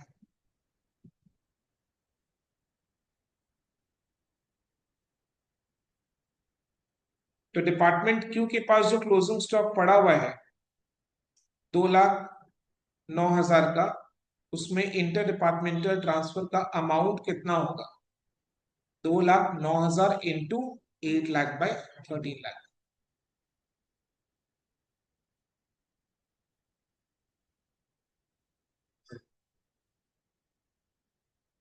ठीक है, फिर से समझा रहे हैं. हाँ, मेरे क्वेश्चन का आंसर करो. डिपार्टमेंट क्यू अपना स्टॉक को रेडी कर रहे हैं. रेडी करने के लिए कितना खर्चा किया? स्टॉक मतलब क्लोजिंग स्टॉक मत सोचो, अभी नॉर्मल गुड्स बोलो. तो डिपार्टमेंट क्यू जो अपना स्टॉक को रेडी कर रहे हैं, करने के लिए कितना एक्सपेंस इनकर किया? कॉस्ट 13 लाख, बिकॉज उसने 3 लाख का परचेज, 8 लाख का इंटर डिपार्टमेंटल ट्रांसफर, 2 लाख का वेजेस, 13 लाख. 13 लाख में से इंटर डिपार्टमेंटल ट्रांसफर का अमाउंट कितना है? 8 लाख आउट ऑफ 13 लाख. यानी 13 रुपए का खर्चा में 8 रुपया तो इंटर डिपार्टमेंटल ट्रांसफर वाला चीज है. 13 लाख में सारा खर्चा ऐड करो ना. सारा खर्चा में वो 8 लाख भी तो ऐड हो जाएगा. 8 लाख तो उनका खर्चा नहीं. कैसे नहीं खर्चा है? वो तो ट्रांसफर किया है. हाँ, तो खर्चा नहीं है. You are treating it as a purchase ना, भूल गए? हाँ मतलब तीन परचेस किया है. अच्छा, क्यों ने परचेज किया ना. ट्रांसफर लेने का मतलब क्या? मी बाहर से ना कीन कर मैंने अपने ही कंपनी के दूसरे डिपार्टमेंट से ले लिया है वो माल. तो टोटल मिलकर 13 लाख आपका करो, तो इंटर डिपार्टमेंटल 13 लाख से 8 लाख. फिर से बोलो लास्ट वाला चीज. टोटल एक्सपेंस पी का आपका ना क्यू का, सॉरी क्यू का 13 लाख है, आउट ऑफ विच आपका 13 लाख में से 8 लाख आपको इंटर डिपार्टमेंटल ट्रांसफर, तो वो आपका मतलब अनसोल्ड है, तो वो आपका क्लोजिंग स्टॉक है. नहीं. अभी क्लोजिंग स्टॉक को लास्ट में लेकर मेरे को ऑब्जेक्टिव क्या है कि क्लोजिंग स्टॉक में इंटर डिपार्टमेंटल ट्रांसफर का अमाउंट कितना है. क्लोजिंग स्टॉक जो 2,09,000 का, ये केवल इंटर डिपार्टमेंटल ट्रांसफर वाले खर्चे से नहीं बना हुआ है. स्टॉक को बनाने के लिए डिपार्टमेंट क्यू ने और भी खर्चे किए हैं. खर्चे का आइटम्स का हेड बताओ. परचेजेस किया है, वेजेस किया है, तो ये सब भी एक्सपेंसेस इनकर हुए हैं, जो कि वो भी क्लोजिंग स्टॉक के अमाउंट में इंक्लूडेड है.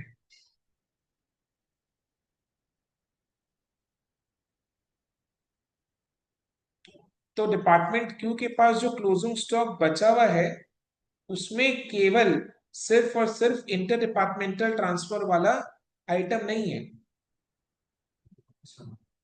क्योंकि वो खाली ट्रांसफर लेकर माल बेचता नहीं है. वो ट्रांसफर लेकर उसमें काम करता है, रेडी करता है स्टॉक, तो उसके लिए और भी खर्चे हैं करता है वो, जैसे परचेज किया है, वेजेस किया है।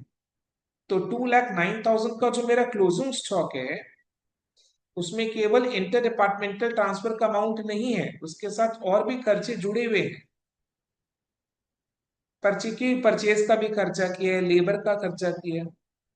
तो 2,09,000 में लेबर का खर्चा भी है, बाकी आइटम्स जो परचेज किया वो भी इंक्लूडेड है, in addition to the inter departmental transfer वाला आइटम।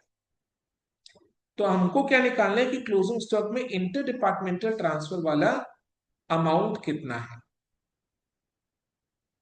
तो उसका हमने एक रेशियो निकाला है कि टोटल खर्चा मेरा 13 लाख का है, तो उसमें 8 लाख इंटर का है। तो 2 लाख में इंटर का कितना होगा? 2,09,000 इंटू 8/13। अभी सेटिस्फाइड है? आपको जो डाउट है कि जब जब चैप्टर पढ़ा है कई सारे स्टूडेंट्स को होता है, वेरी नेचुरल, बट अभी आर क्लियर, समझ में आया ना? क्लियर। जैसे फॉर एग्जांपल ये वाला कैलकुलेटर, ये बनाता है डिपार्टमेंट क्यू। अभी कैलकुलेटर बनाने में बहुत सारे खर्चे लगते हैं। डिपार्टमेंट पी जो है कैलकुलेटर का मदरबोर्ड बनाता है, तो डिपार्टमेंट क्यू जो है वो केवल डिपार्टमेंट पी से मदरबोर्ड लेता है। बाकी ये सारा बटन्स का खर्चा, स्क्रीन का खर्चा, सारा खर्चा, पैकेजिंग का खर्चा वो डिपार्टमेंट क्यू करके देता है। तो मेरे को निकालना है इस कैलकुलेटर में मदरबोर्ड का खर्चा कितना है। तो उसके अंदर आपका लेबर का भी खर्चा है, हाँ एग्जैक्टली, 2,09,000 में मेरा लेबर का खर्चा है, परचेज का खर्चा है। तो मेरे को 2,09,000 में मदरबोर्ड का कितना खर्चा है वो निकालना है ना? राइट। ठीक है अभी बेटा, ओके। सो अपने स्टेप 1 को अब करेंगे। देखो,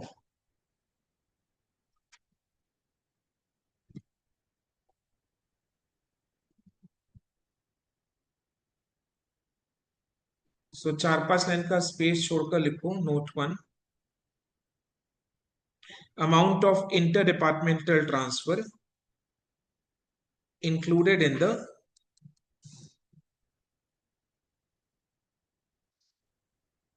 closing stock of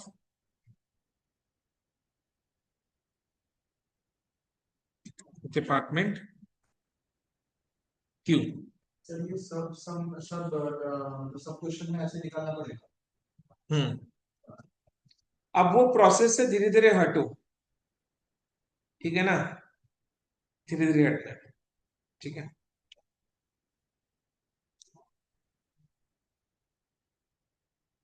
इस चैप्टर के लिए तो ऐसे ही करना है, बट ओके।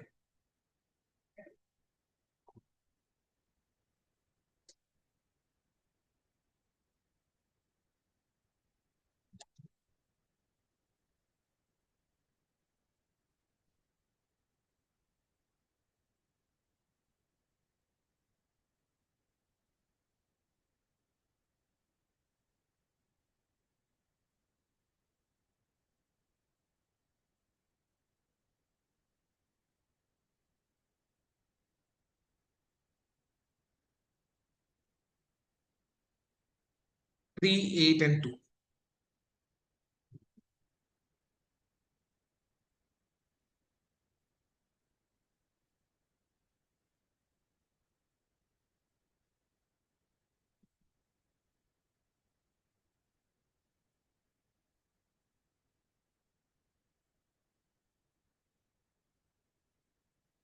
आपको एकदम अच्छी से समझ में आया कि कैलकुलेटर वाले एग्जाम्पल से?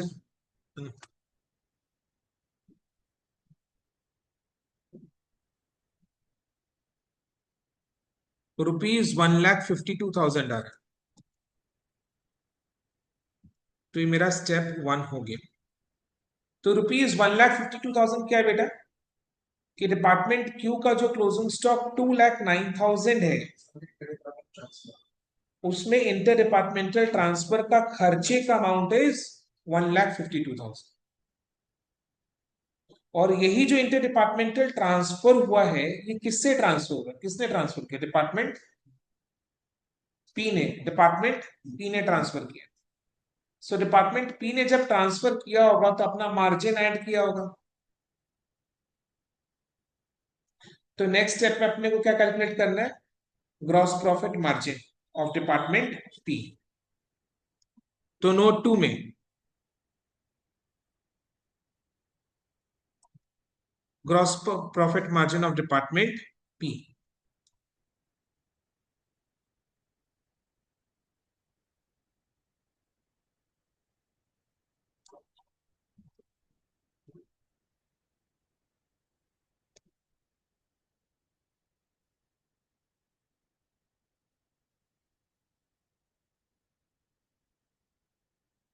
क्योंकि क्लोजिंग स्टॉक है तो अपने को करेंट ईयर का ग्रॉस प्रॉफिट रेट निकालना है।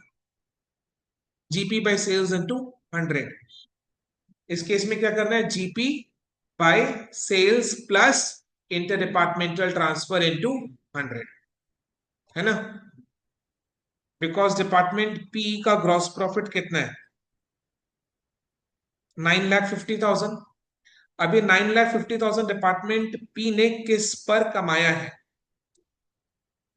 30 लाख का सेल जो आउटसाइड कस्टमर्स को किया, एंड 8 लाख का जो इंटर डिपार्टमेंटल ट्रांसफर क्यू को किया, वो भी नॉर्मल सेलिंग प्राइस मान लो कि आउटसाइड कस्टमर को जिस भाव में देते वैसे ही किया। तो ये 9,50,000 का जो ग्रॉस प्रॉफिट डिपार्टमेंट पी ने कमाया है, वो 30 लाख प्लस 8 लाख, 38 लाख पर कमाया है। तो जीपी का rate is 9,50,000 divided by 38 lakh into 100। Perfect है, ठीक है ना? इंटर डिपार्टमेंट ट्रांसफर का की प्रॉफिट, क्योंकि ये 9, वही तो मैंने बोला ना, क्या बोला मैंने? सेल्स में तो इंटर डिपार्टमेंट तो आप लोग हम्म। उसमें तो आपका तो कोई प्रॉफिट नहीं, कैसे? Inter departmental transfer normal selling price पर नहीं हुआ है? तो अपने कंपनी में तो ट्रांसफर मतलब उसमें प्रॉफिट। मैं समझा नहीं। तो आप कंपनी को कुछ नहीं हुआ है, बट डिपार्टमेंट टू डिपार्टमेंट जब ट्रांसफर हो रहा है तो वो प्रॉफिट लगाकर ट्रांसफर हो रहा है ना। तो हम लोग प्रॉफिट को लेंगे क्यों, वही मैं पूछ, तो जो इंटर डिपार्टमेंट ट्रांसफर हो रहा है तो हम लोग उसको सेल्स के अंदर क्यों ऐड करें? क्योंकि ये 9,50,000 का जो ग्रॉस प्रॉफिट है, वो किस पर अर्न हुआ है? 30 लाख का सेल जो आउटसाइड के कस्टमर्स को किया। हम लोग खाली डिपार्टमेंट का सोच रहे हैं, है ना? और इसलिए अभी करेक्ट। हम लोग कंपनी का ग्रॉस प्रॉफिट रेट कैलकुलेट नहीं कर रहे हैं, डिपार्टमेंट का कैलकुलेट कर रहे हैं, ठीक है?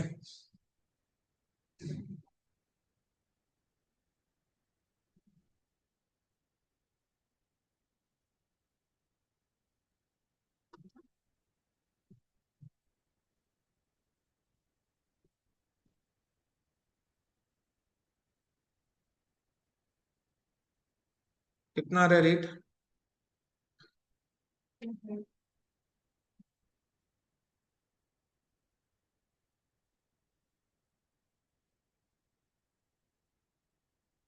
25%। तब सीधा अपने अनरियलाइज्ड प्रॉफिट निकाल लेंगे।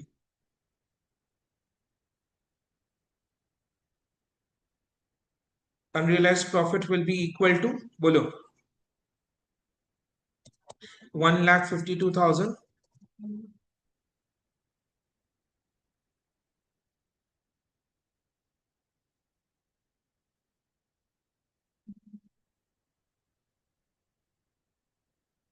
₹38,000 is my unrealised profit.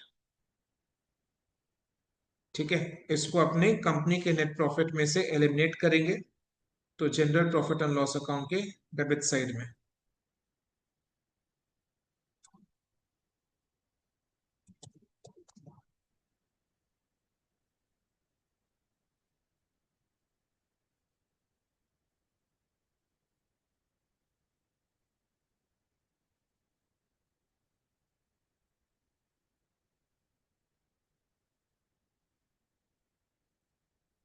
Then general profit and loss account को बैलेंस करके नेट प्रॉफिट निकालो। यही नेट प्रॉफिट अपने बैलेंस शीट में ले जाते हैं अनरियलाइज्ड प्रॉफिट को एलिमिनेट करने के बाद।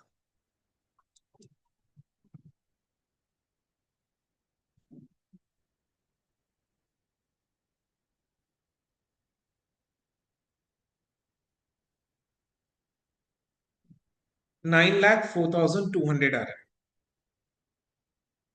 राइट।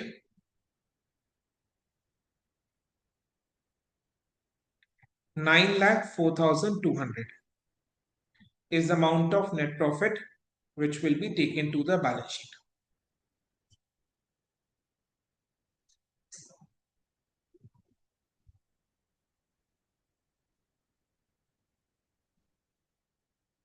क्लियर है? समझ में आज का डिस्कशन? ओके, ठीक है। चलो देन इसके बाद के क्वेश्चंस अपने नेक्स्ट क्लास में सॉल्व करेंगे। आज के लिए इतना ही। Thank you so much, bye.